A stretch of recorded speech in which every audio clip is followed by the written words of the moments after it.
Welcome back to the IBSP. Here's your host, Boxing News.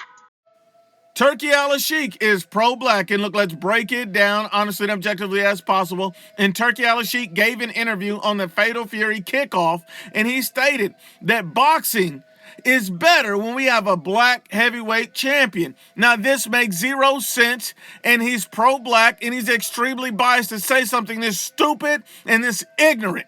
And yet people will still blindly support Turki Al-Sheikh after saying something this stupid. I mean, think about it. We had a black heavyweight champion in Deontay Wilder. Was boxing better? Hell no. Deontay Wilder was not a superstar. The man never unified. He cherry-picked his entire career.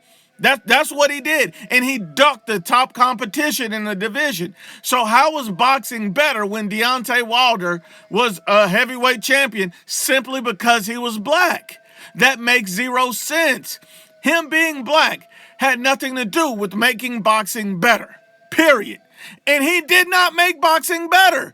And he was a black heavyweight champion. See, this exposes Turki Al-Sheikh as a fraud, and he has favoritism towards black fighters. I mean, let's just be honest and unbiased about it. Now, he also brought up Muhammad Ali. You cannot compare a great fighter like Muhammad Ali to Deontay Wilder, and you cannot even bring up Muhammad Ali in this equation because Muhammad Ali fought in the golden era of boxing. Boxing is no longer that popular. It's simply not. In America, boxing is no longer extremely popular, and Muhammad Ali fought in the most popular time in boxing, in the golden era of boxing. You cannot compare that to modern times. You cannot compare Mike Tyson to modern time because he fought at the end of the golden era of boxing. So what are we talking about?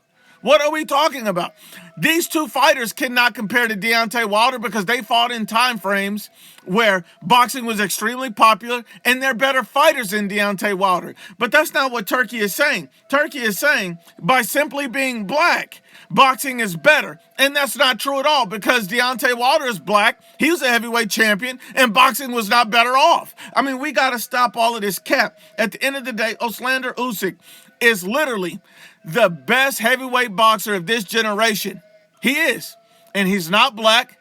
He's elite in the ring. He's overcome every single challenge, and you have to give the man credit and respect. But is he widely popular? No, he's not. Why is he not a global superstar right now?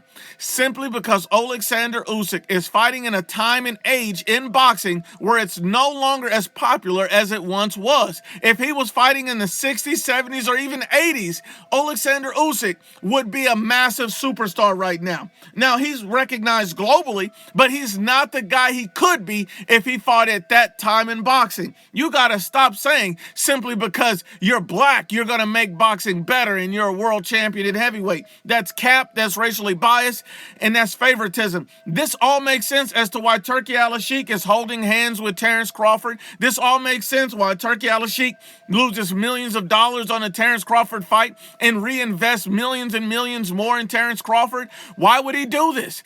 Because he's pro-black. Why would Turki Al-Sheikh, when Terrence Crawford refused to fight Virgil Ortiz, why would he say, that's okay, don't worry about it? When Terrence Crawford refused to have any other interim fights, Turki Al-Sheikh said, that's okay, you don't have to do it. And why when Turki Al-Sheikh and Bud Crawford sat down to negotiate, Bud Crawford said, either I get Canelo Alvarez or I'm going to retire. And Turki Al-Sheikh bent the knee to Terrence Crawford and paid him and Canelo Alvarez whatever amount was needed to make that fight, after initially saying that he will not meet Canelo's demands. I mean, we got to stop all this. His pro-black bias favoritism has to stop if he's going to stay in the sport of boxing.